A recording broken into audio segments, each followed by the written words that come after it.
Welcome in the latest episode of 5 on the Floor on the 5 Reasons Sports Network. Thanks for finding us on your favorite podcast app or on the Nothing But Net channel on Dash Radio. If you don't have that yet, download Dash Radio on your phone. Search for Nothing But Net. It is totally free, and we're there every day, appointment listening, 10 a.m. to 11 a.m. Eastern, 7 a.m. to 8 a.m. Pacific. I also have a new show on OnsideRadio.com. I won't be on Monday, but I'll be back on Tuesday, and that covers all sports. So of course, we'll cover the 6-3 Dolphins and everything else that's happening in South Florida. Also, check out 5reasonsports.com. Spell it out, F-I-V-E, reasonsports.com. That's for all of our latest free content, including from Brady Hawk, who is basically producing about 12 stories a day. So make sure you check those out on the Miami Heat. Also, check out the great sponsors of the 5 Reasons Sports Network. If you're tired of losing in fantasy sports, times are changing. Now it's just you versus the numbers. Prize Picks is the perfect way for you, whether the injury bug ruined your season-long team or you're a seasoned vet in the daily fantasy space. On Prize Picks, you simply select 2, 3, or 4 players and predict if they'll go over or under their fantasy projections. So for instance, if you were betting in the NBA playoffs, you might want to have gone over on Jimmy Butler in some of those final games. You can win real cash today. Prize Picks gives you the chance to win 10 times your money for getting 4 predictions correct, and you can split them between players on different teams. Entries are so simple they can be made in less than 60 seconds. Sign up today at prizepicks.com or on the Prize Picks app and use the code 5, F-I-V-E, to get a 100% match on your first deposit up to $100. Again, that's prizepicks.com, the code 5. And now, today's episode. 1, 2, 3, 4, 5 on the floor. Welcome to 5 on the Floor, a daily show on the Miami Heat and the NBA featuring Ethan Skolnick with Alphonse Sidney, Alex Toledo, and Greg Sylvander. Part of the 5 Reasons Sports Network. All right, Ethan Skolnick back on 5 on the Floor. Here's today's floor plan. We know that we're not finished with the draft episodes, but we also knew that we might break into some of those. So we've got one of those left. You'll hear that before the draft on Wednesday, but we wanted to get to the latest NBA news. I've got my guy Greg Sylvander on here. You can follow him at Greg Sylvander on Twitter. I also recommend that during free agent season, you follow our associate account, Clutch NBA 5R. That's run by our guy, Adam Boré. And I can tell you right now, Greg, I mean, batting average wise, I think the three of us together are as high as anybody covering the Heat right now. And some of the things that have happened, we pretty much predicted not just the players on the Heat, but a lot of the players around the league that may be moved and maybe where they might be moved. What was the most significant thing to you from a transaction perspective or a possible transaction perspective that happened over the weekend? Well, I mean, I think that the news that broke about James Harden, particularly having trade destinations on the table. You know, we went from Shams tweeting that he was committed to staying in Houston and committed to that team to all of a sudden Woj tweeting about him having a list all of a sudden. And our guy, Adam, definitely has been at the forefront of kind of some of the potential suitors, including Brooklyn, Philadelphia, and Miami. But the other thing that broke today is that the salary cap projection was finally kind of everything is projections and based on lots of different factors, but we're starting to get a clearer picture as to what it's going to look like in 2021, which we all know is the ever important offseason for Miami. And there's a ton of implications that go along with that. I don't know that we'll unpack them all on this episode, but those were kind of the two big things is we got clarity on what the next 18 months is going to look like from Miami from a cap perspective. And also you're starting to hear big names potentially moving around the league. All right, now less big names, but when it comes to the Miami Heat, important names, I think Adam and I and you have had very similar information on a lot of this. Also, by the way, Ashley Nicole Moss, who's been breaking a lot of stuff related to the Heat and has had very similar information to us, is going to be joining us on 5 on the Floor on Tuesday night for an episode that goes up Wednesday. So I know a lot of people have started following her. I've told you she's credible. And now we're going to actually have her on 5 on the Floor, and we'll talk about some of her reports. But what I tweeted, and Adam followed me on this one, and is that if I was to say 3 veterans that the Heat might end up with, okay, and look, again, everything is fluid. That's not a cop-out. That's just reality. But 3 veterans that the Heat may end up with at the end of this process, to me, the 3 most likely, and possibly all 3, although I know you differ with that a little bit, will be Danilo Gallinari, Paul Millsap, and Wes Matthews. Those are the three names that I've consistently heard. I know that the Heat are still in on Gallinari. I know Adam has similar information. We talked about this on 5 on the Floor. When they didn't get Gallinari in February, the Heat were very careful not to trash him publicly about not wanting the number of years, the length of the deal that the Heat wanted, which was definitely not to go into 2021. Gallo wanted more years, didn't end up getting it, didn't get traded. Doesn't appear he's long for Oklahoma City. We've seen Dennis Schroeder already move, so they're clearly moving some of their veteran pieces. What is the information you have regarding those three pieces, and how, in your view, because I've heard some stuff here, but how could they make it work to get all three? Yeah. So, I mean, part of me, when I tweeted today, which we're recording this on Sunday night, I said, don't get your hopes up for all three, because I am the quintessential hope trafficker, but it just so much has to go right to get all three, and also to have three commitments, and just so many dominoes have to fall, but it is absolutely possible. So there's legs to what you and Adam have kind of alluded to in the potential for those three guys to be the coup of the offseason for Miami. And the names are consistent with everything I've heard. Gallinari, it can be everything from a sign and trade, where you could structure a deal where, yes, he would have to have a 3-year deal in order to agree to a sign and trade, but you could make 1 or 2 of those years team options or non-guarantees. There's lots of tricky stuff you can do there. And then with guys like Millsap and Wes Matthews, I think it's more of how could you split up the mid-level exception? Is there chances that you could get the biannual exception for one of these guys? And just kind of the biggest thing I would say that that there's mutual interest from all three players, and Miami is pursuing all three players. So that's a good foundation. I spoke to someone really close to Wes Matthews over the weekend that reiterated to me that he is absolutely considering Miami, but it's tough to think about leaving Milwaukee. We heard Mark Stein reported the Lakers just popped into to that too. So they're in the mix. Yeah, so there's a lot of stuff still on the table, but I think that the Gallinari thing, and you've tweeted at this, and I'm going to let you talk more about it. Miami they pursued him, and they knew that they'd get back to this point, and here we are. Yeah, they're at this point, and I know a lot of Heat fans are wondering, could say, how does that happen? Well, one way it could happen without jeopardizing future years is a sign and trade, and I think that's a very real possibility now, and I think you're looking at something like Nunn and Olynyk and some kind of sweetener that could potentially get that done. And if you look at what Oklahoma City is doing, they're trying. Look, they've got something like 18 first-round picks over the next 7 years. It's outrageous. Okay, they can't possibly keep that many players. They're going to end up flipping some of those picks to get stars, because it's the Presti strategy is pretty clear.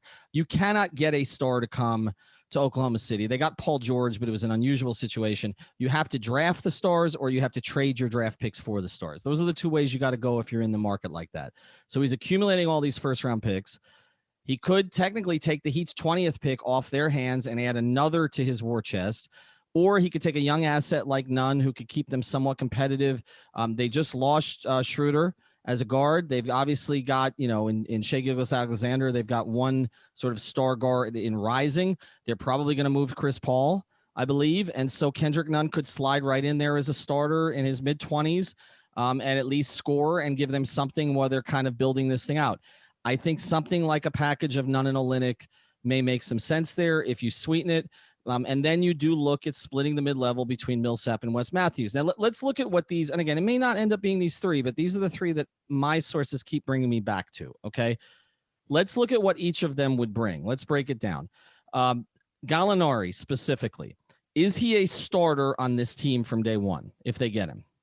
Gosh, I mean, it's so funny. In February, we would said absolutely. But Jay Crowder, he fit in certain ways that I don't think we necessarily expected. Maybe we expected it defensively, and the 3-point shooting was the bonus. If he comes back down to earth, I think you slide Gallinari directly into that spot, into the Jay Crowder starting spot, and you go from there, and Crowder can kind of be more of a utility player off the bench. So I would expect him to start.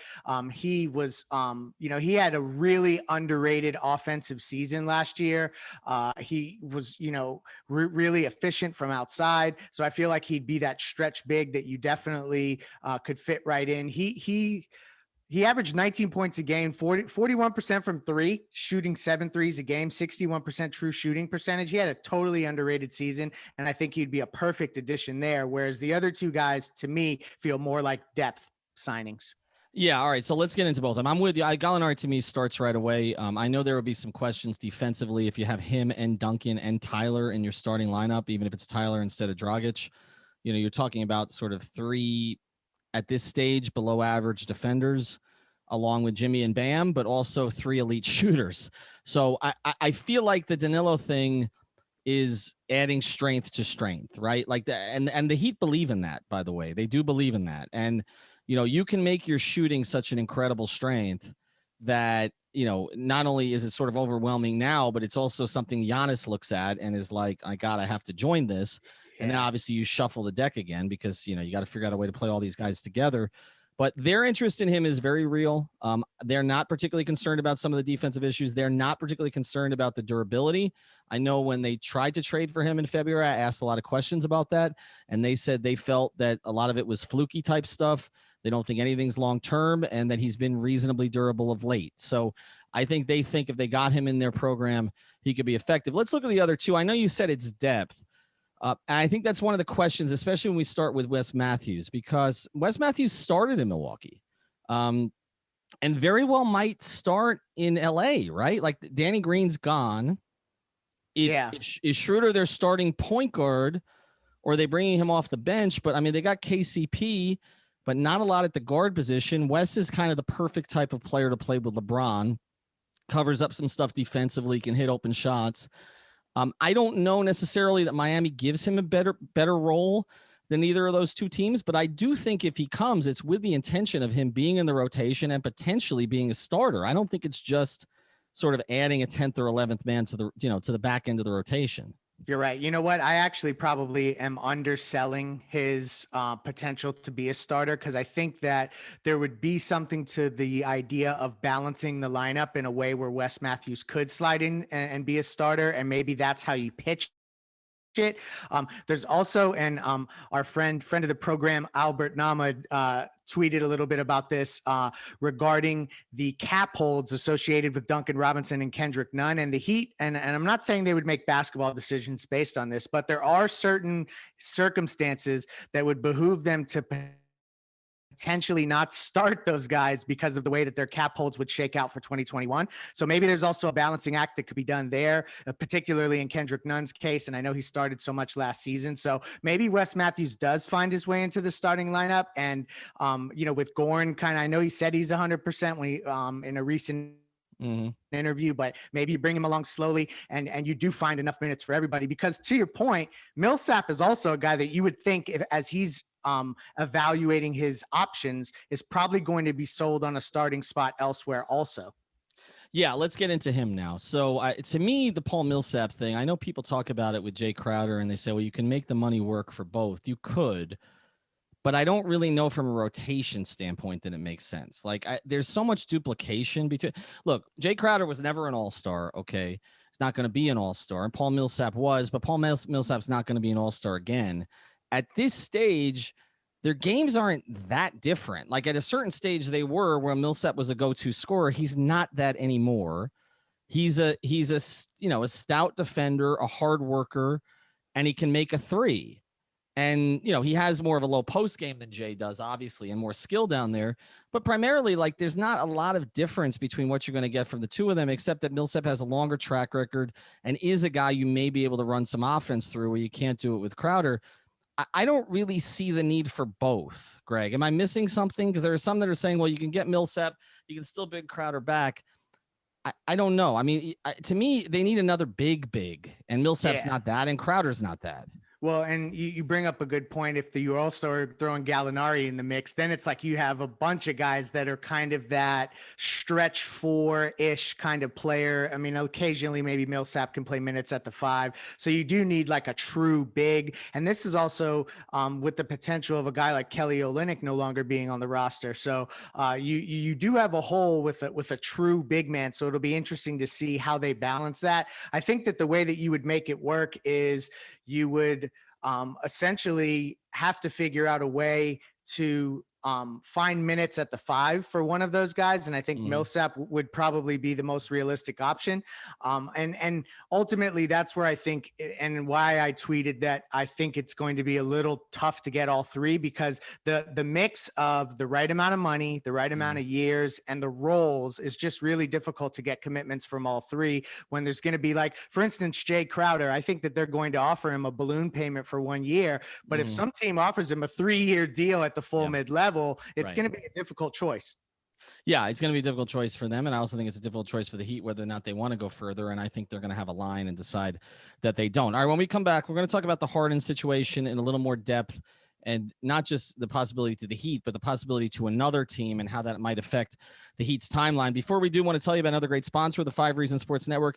If you need a realtor who'll treat you as a valued client and not just another commission, let me recommend you consult our friend and Heat fan, Eric Brown, at 5reasonsrealtor.com. That's right, his own dedicated website for 5 Reasons listeners. 5reasonsrealtor.com, the official realtor of the 5 Reasons Sports Network. Eric is a real estate professional with several years of experience representing celebrities, executives, and pro athletes, as well as first-time home buyers. With a Wharton School business education, he's uniquely qualified at identifying property value, negotiating on your behalf, and providing an unmatched level of service. So if you're considering selling or buying a home in South Florida, or just want to know what your property is worth in the strong real estate market, contact Eric at 305-967.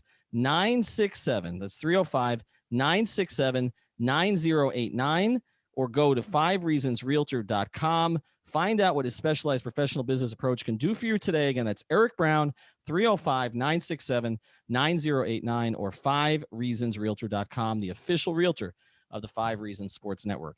All right, let's get to the Harden conversation. Like we mentioned, our guy Adam Boré has been on top of this from the beginning.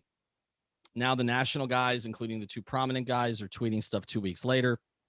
But again, you can trust Clutch's information on this stuff. We would not have added him to the network if I didn't. And the 3 of us have been working together on a lot of this. And what he had out there was that Harden, if he decided to leave, because Houston was blowing it up, and it does appear that's happening, that the 3 teams on his list were Philadelphia, Brooklyn, or Miami. And now the word today, for the first time from a national outlet, that Brooklyn is a team primarily in the mix. They have not mentioned Miami at this point, but they will, I'm sure. Let me ask you this, Greg. We've talked about Brooklyn and the assets that they have, particularly at the guard position, the flexibility that it gives them, along with Durant and Kyrie. They could re-sign Joe Harris. They could move, Jared Allen, one of their bigs, or their primary big. Dinwiddie's future is kind of in flux a little bit. They've got Karis LeVert. They have a lot of pieces. They could add Harden and have a legitimate, whatever you think of James Harden, everybody knows my view, and everybody knows my view of Kyrie, but you throw Harden, Kyrie, and Durant together, it's a pretty damn good start, okay? Does this change, in your view, the Heat's timeline at all? Because if they see a power emerging in Brooklyn, do they have to make a move now? I think it definitely will make them explore as many options as possible with as much rigor as you could expect, because, like, this is the thing about this whole situation with James Harden. Even if he says that he's interested in, let's say, Philadelphia, Miami, and Brooklyn, when you look at what Brooklyn has kind of on the table to trade, whether it's Dinwiddie, LeVert, Taurean Prince, Jared Allen, and some sort of picks, you're getting the indication that if Miami wants to get in that situation, they're going to have to essentially drain the treasure chest to get James Harden. So if that doesn't come to fruition because he's locked in on Brooklyn, even though there's starting to be whispers that one of the 2 guys that's already there, and Ethan, I'll let you guess which one, is not so keen on this move. And it's not Kevin Durant. Yeah. I'm stunned. So, like, then in the event that it goes through regardless, I think what Miami does is really starts to canvas the league and think about, where can we cash in a couple of these chips? Because to me, Tyler Hero and Duncan Robinson are trump cards in the way that, yes, all those players I named for Brooklyn, that's unbelievable in terms of a package, but Miami can compete with that package if they were to assemble every one of those guys and put them together in a trade. So then do you go to Milwaukee and say, hey, if Giannis doesn't sign that Supermax, we will, serve these guys up on a platter? Or, do you go to Bradley Beal? What is the next option? But I do think that there's something to be said for the window that Jimmy Butler has here, Kevin Durant getting back healthy, and the fact that you kind of are in a perfect scenario with kind of the whirlwind of trades that are going to be going on to capitalize on something here in the next, few weeks. First, I'm absolutely stunned that Kyrie wouldn't want another guy who's ball dominant in the backcourt with him. That shocks me. But your two favorite players on the same team, Ethan. Oh my God, they would be. I love watching KD, but the two of them be completely unwatchable together. I mean, it would be fancy, but I wouldn't want to watch all that ISO. But yeah, I mean, I think that if you're Miami, it's not just Harden, but it does become, can we push Washington to move Beal? And I don't think that's going to happen. But that's the counter move, right? Like, I mean, it could be Milwaukee if they're ready to move off Giannis, but it doesn't appear that that's the case. It seems like they're going to try to give that another year. And then it becomes, can you just make an offer to Washington that's so overwhelming that you can get Beal now? If you can, if you decide you don't want to, then the other scenario is being an Eastern Conference champion, okay, which was surprising to a lot of people, surprising to us, although we thought they'd be better than most people thought they would be. We did not think they'd go to the finals. None of us did. And then basically acknowledging the fact that you're going to, step back behind another team because, again, the talent there is going to be overwhelming. It'll take some time for them to put it together, but there is overwhelming talent. And I tend to think it'd be more like the super teams that succeeded, provided that Durant is healthy and, again, that Kyrie is on board with things, than some of the ones that haven't, like the Dwight Howard, Kobe experiment, or the Barkley, Drexler, Pippen experiment, those kind of experiments that have occurred. It's a tough spot for the Heat because, their fans are expecting a lot now, and you're going to watch a super team be built sort of right under your nose. I just wonder if this forces a panic move, and I hope in that case it does not. No, I'm with you there that I think they would definitely explore it. But here's the thing, like if you think about those three guys, how when the big three came together, we kind of talked about how that would be the worst version of those guys because they would start to figure it out more and more. I think you would think about like Miami would maybe, let's say they get Gallinari and Wes Matthews, just hypothetically, then you bring back a lot of your same core guys. You're banking on cohesiveness, you're banking on depth, and you're banking on the fact that maybe that super team is not going to figure everything out chemistry wise in year one. And then in year two, you can make your move to build your super team, provided that everything lands in the right places. But I mean, I wouldn't put it past them to check in on Devin Booker at that point. Mm-hmm. I kind of checked around on that this weekend, and I was told that I don't know that Jimmy Butler would be the biggest fan of swapping Tyler Hero for Devin Booker, which I found to be really interesting. But I think that they would have to approach that with due diligence, as good as he is. And then they would just continue to look around the league. But I think that the short-term formula there, if they couldn't nab a Bradley Beal or a top level player, is to kind of bank on the cohesiveness and the depth and coaching and try to make a run at it that way for 1 year. Yeah, I mean, look, the situation in Brooklyn, there's a lot of things we don't know, right? Like, how is Steve Nash going to be as a coach, even though he's got D'Antoni and some other experienced people? How healthy is Durant going to be? Will Kyrie buy in? Would Harden and Kyrie work together? My guess is not easily, but we'll see how that goes. I mean, there's just a lot of elements. And like you said, I think the Heat would bank on their quote unquote culture, but there will be pressure. And if you start to see pieces move off the chessboard, particularly to your rivals, it makes you more likely to try to make a move. All right, I got one more question from Greg. We'll do it right after this. I want to tell you about another great sponsor of the 5 Reasons Sports Network, Biscayne Bay Brewing, the official craft beer of Inter Miami, the Miami Marlins, and us, the 5 Reasons Sports Network. This is South Florida's actual independent brewery, the only one. Biscayne Bay is owned by local guys who employ people in this community to make their beer right here in South Florida. They're committed to our community and supporting 5 Reasons Sports so we can keep bringing you all the local sports content that you can handle. If you care about supporting local business and drinking amazing beer, grab their stuff, whether it's Marlins Lager, Miami Pale Ale, or Tropical Bay IPA at all major retailers throughout South Florida. It's the beer we're drinking at 5 Reasons Sports. All right, real quick, we're going to get to more of this in the next couple of days, and we're going to do some draft stuff. Let me just do some rapid fire with you. This top of your head, not holding you to it. Right now, with the way things are going, 20th pick, does that player stay in Miami? I'm going to say no. I'm with you. Okay, next one. Goran Dragic, same plan here. 1 year, balloon payments after. Yes. Think he takes it? 100%. Jay Crowder, here or not? I'm actually going to go yes on this one. Okay, DJJ, is he going to get a big offer somewhere else? I've heard that he is considering Atlanta, Cleveland, Charlotte, and Chicago, and I would expect him to move on. Those 4 teams, man, it's exactly the types of teams I thought he'd end up with. And to me, the one that makes sense is Atlanta. The other 3 do not. Atlanta, I think there's actually an actual role for him that he could fill. All right, last one. Chances of Myers Leonard being back. Let's go 0 to match his jersey number.